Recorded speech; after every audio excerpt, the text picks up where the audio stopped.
Previous video में हमने पढ़ा कि जो ऐसे नोड होता है वहाँ से इम्पल्स का जनरेशन होता है और conduct then further they conduct in AV node and Purkinje fibre. इस वीडियो में हम पढ़ेंगे कि जो ऐसे नोड होता है उसको हार्ट का पेस मेकर क्यों कहा जाता है। जो ऐसे नोड होता है उसकी ऑटो एक्साइटेबल सबसे ज़्यादा होती है और वो होती है 70 to 80 टाइम पर मिनट। और जो एवी नोड होता है उसकी ऑटो एक्साइटेशन कैपेसिटी होती है 40 to 60 टाइम पर मिनट। और जो परकंजी फाइबर होती है उसकी होती है सबसे कम, जो कि 15 to 40 टाइम पर मिनट होती है पर मिनट। जो ऐसे नोड होता है यहाँ पर डिपोलराइजेशन के कारण कार्डिक इम्पल्स जनरेट होता है। ये कार्डिक इम्पल्स एवी नोड और परकंजी फाइबर में कंडक्ट होता है, इनमें भी डिपोलराइजेशन होता है। और इस डिपोलराइजेशन को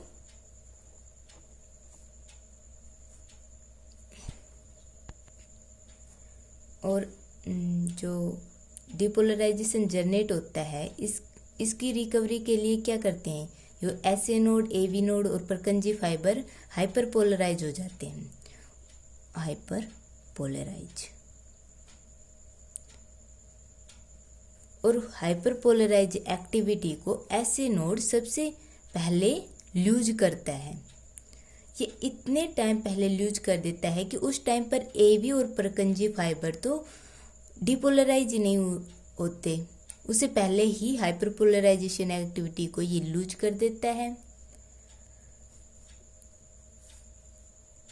इसलिए ऐसे नोड को पेस मेकर कहा जाता है, क्योंकि ये हार्ट बीट कंट्रोल करता है। ठीक है। और जो लोअर वर्टिब्रेट्स होते हैं उसमें जो साइनस विनोसस होता है, साइनस विनोसस, ये हार्ट बीट को कंट्रोल करता है। जो कि जो वर्टिब्रेट हैं मैमलियंस और एवियंस एंड मैमलियंस, इनमें ऐसे नोड का फोररनर है। साइनस विनोसस, एवियन और मैमलियंस में ऐसे नोड का फोररनर होता है। कभी कभी क्या होता है कि जो एवी नोड और परकंजी फाइबर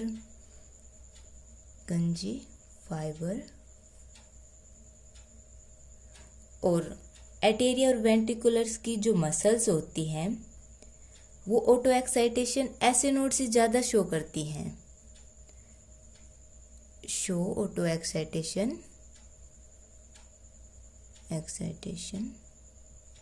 मोर देन ऐसे नोड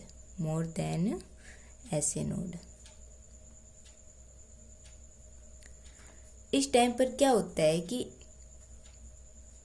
ऐसे नोड की जो ऑटो एक्साइटेशन कैपेसिटी होती है वो कम होती है और एवी परकंजी फाइबर और एटेरिया वेंट्रिकुलर मसल्स की ज़्यादा होती है। तो जो पेस मेकर होता है वो उस टाइम पर एवी परकंजी फाइबर्स शो करता है, ऐसे नोड नहीं करता। इसका मेन रीज़न क्या होता है कि कहीं ब्लॉकेज हो जाए, ऐसे नोड से जो इम्पल्स जनरेट हुई है वो एवी नोड पर पहुंचनी है और यहाँ पर कोई ब्लॉकेज हो जाए तो ये इम्पल्स एवी नोड के पास नहीं पहुंच पाती। तो इस टाइम पर एवी नोड या फिर परकंजी फाइबर या फिर एटेरिया और वेंट्रिकुलर मसल्स पेस मेकर की तरह काम करती हैं।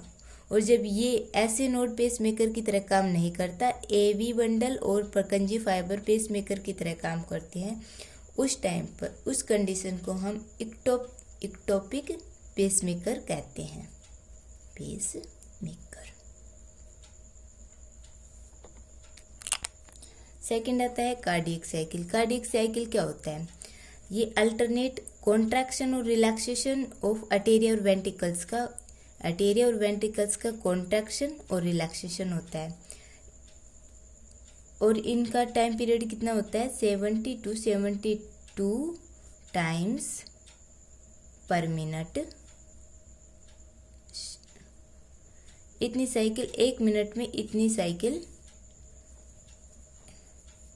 क्रिएट होती हैं। कार्डिक साइकिल किसको कहते हैं, the period between end of one cycle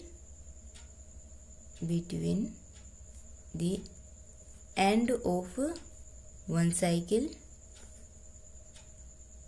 to the end of other cycle, to the end of other cycle. इसमें क्या इन्वॉल्व होता है? इसमें मेनली 3 प्रोसेस इन्वॉल्व होती हैं। एक तो एटेरियल कॉन्ट्रैक्शन, सेकंड होता है एटेरियल सिस्टोल या कॉन्ट्रैक्शन, वेंट्रिकल सिस्टोल और थर्ड होती है ज्वाइंट डायस्टोल।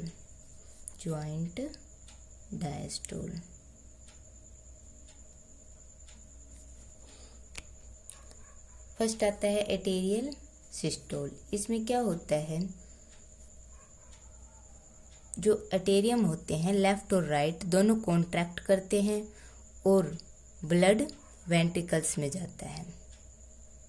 ये contract anterior to posterior side करते हैं, एंटीरियर टू पोस्टीरियर साइड।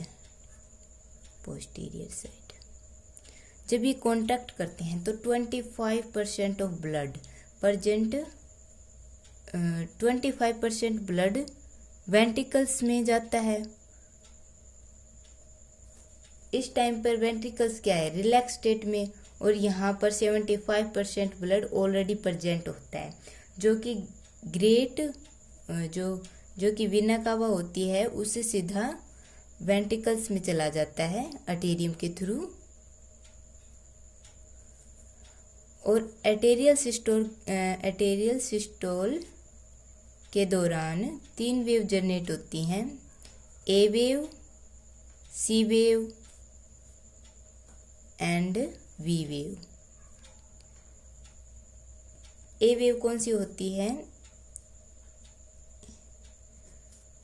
जो आर्टेरियल सिस्टोल को रिप्रेजेंट करती है उसको ए वेव कहा जाता है।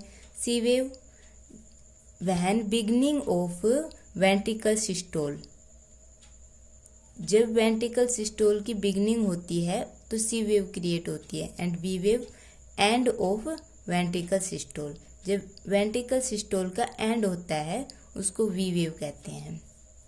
ठीक है, आर्टेरियल जो सिस्टोल होती है, arterial systole take 0.1 second and arterial जो डायस्टोल होती है टेक 0.7 सेकेंड। सेकेंड आता है वेंट्रिकुलर सिस्टोल।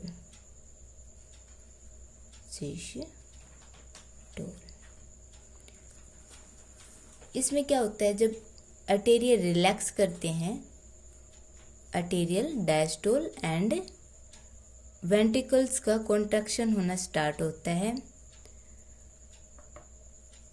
जब वेंट्रिकल्स का कॉन्ट्रैक्शन होना स्टार्ट होता है तो जो ब्लड पर, जो वेंट्रिकल्स में जो ब्लड है उस पर प्रेशर इंक्रीज होगा, और जो एवी वाल्स हैं, ऑरिको वेंट्रिकुलर वाल्स, जो ट्राइकास्पिड और बाइकास्पिड वाल हैं वो क्लोज हो जाती है, और उनके क्लोज होने से एक साउंड प्रोड्यूस होती है और उसको हम फर्स्ट साउंड ऑफ हार्ट बोलते हैं, और वो होती है लब।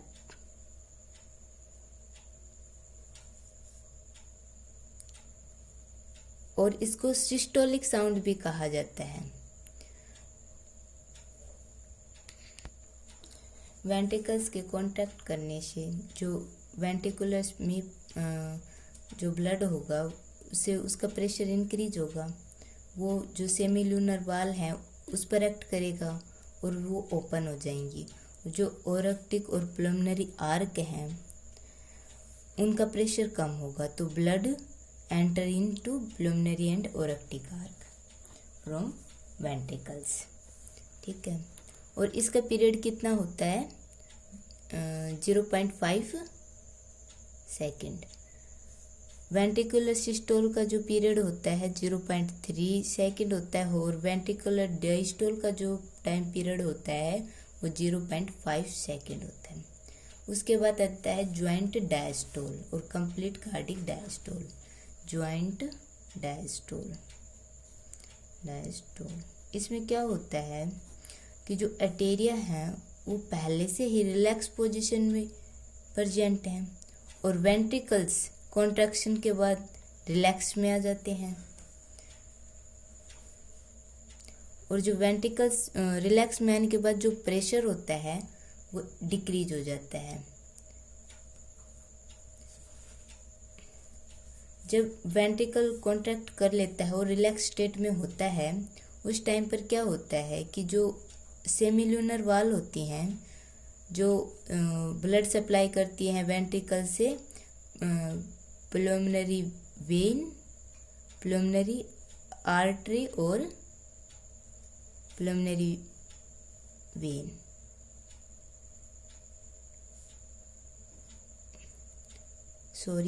ओर्टा एंड पुल्मोनरी आर्टरी, जो ओर्टा है होल बॉडी को ऑक्सीजनेटेड ब्लड सप्लाई करता है, और जो पुल्मोनरी आर्टरी है वो लंग्स के पास जाती है, और लंग्स में जो इसमें क्या होता है डीऑक्सीजनेटेड ब्लड होता है, और डीऑक्सीजनेटेड ब्लड लंग्स के पास जाता है और यहाँ पर लंग्स से ऑक्सीजन लेता है और ऑक्सीजनेटेड ब्लड में कन्वर्ट होता है। ये जो वाल होती हैं सेमिल्यूनर वाल वेंट्रिकल्स के कॉन्ट्रैक्शन के बाद क्लोज हो जाती है और सेकंड हार्ट साउंड प्रोड्यूस होती है, और इसको हम बोलते हैं डब साउंड। मेनली जो कार्डिक साइकिल होता है उसमें क्या होता है कि जो ब्लड होता है जो सुपीरियर वीना कावा और इंफीरियर वीना कावा से आर्टेरिया में आता है, आर्टेरिया का प्रेशर क्या हो रहा है, यहाँ पे ब्लड प्रेशर इंक्रीज हो रहा है, और जो वेंट्रिकल्स है उसका क्या हो रहा है डिक्रीज हो रहा है। तो जो वाल लगी होती हैं ट्राइकस्पिड और बाइकस्पिड वाल ये ओपन हो जाती हैं और ब्लड वेंट्रिकल्स में एंटर कर जाता है। इसके बाद क्या होता है वेंट्रिकल्स का प्रेशर इंक्रीज होने लगता है, और ये क्या इंक्रीज करता है वेंट्रिकल वॉल्यूम को, और इस पीरियड को क्या बोलते हैं period of emptying of the auricles, means auricle से ब्लड वेंट्रिकल्स में जा रहा है। और जो कार्डिक डायस्टोल होता है वो 0.4 सेकंड का टाइम लेता है,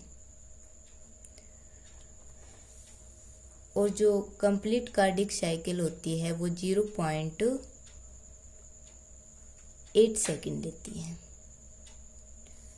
और 60 मिनट में 0.8 सेकंड पर साइकिल। तो 1 मिनट में कितनी 60 सेकंड, 1 मिनट में 70 टाइम पर मिनट।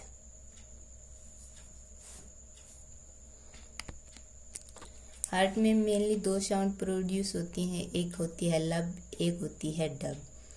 लब कब प्रोड्यूस होती है जब ट्राइकस्पिड और बाइकस्पिड वाल क्लोज होते हैं, क्लोज ऑफ ऑरिक्योवेंट्रिकुलर वाल, ऑरिक्योवेंट्रिकुलर वॉल। और डब कब प्रोड्यूस होती हैं जब सेमिल्यूनर वाल क्लोज होती हैं, सेमिल्यूनर वाल क्लोज।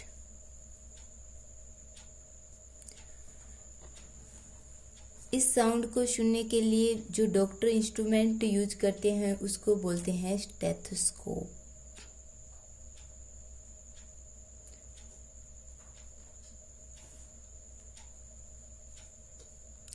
और इसको जो मॉनिटर करने के लिए एक इंस्ट्रूमेंट यूज होता है और उसको बोलते हैं फोनोकार्डियोग्राम, फोनोकार्डियोग्राम।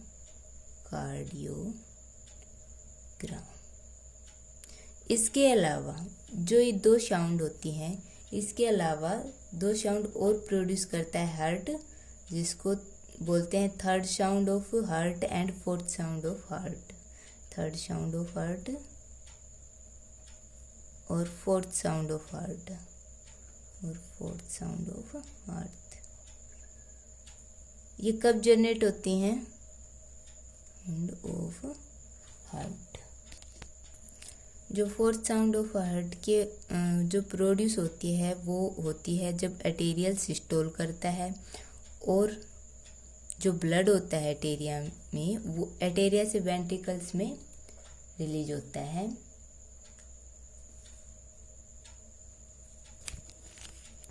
और इस साउंड को हम स्टेथोस्कोप से नहीं सुन सकते क्योंकि इनकी फ्रीक्वेंसी होती है वो बहुत ही कम होती है, 20 साइकिल पर सेकंड।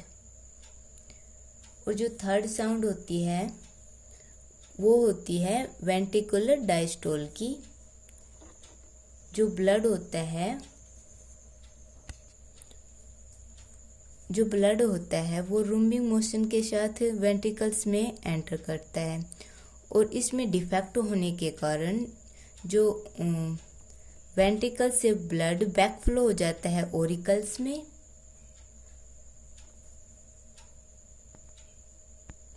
और ये डिफेक्ट होने के कारण एक म्यूमर साउंड प्रोड्यूस होती है जिसको आसानी से डिटेक्ट किया जा सकता है।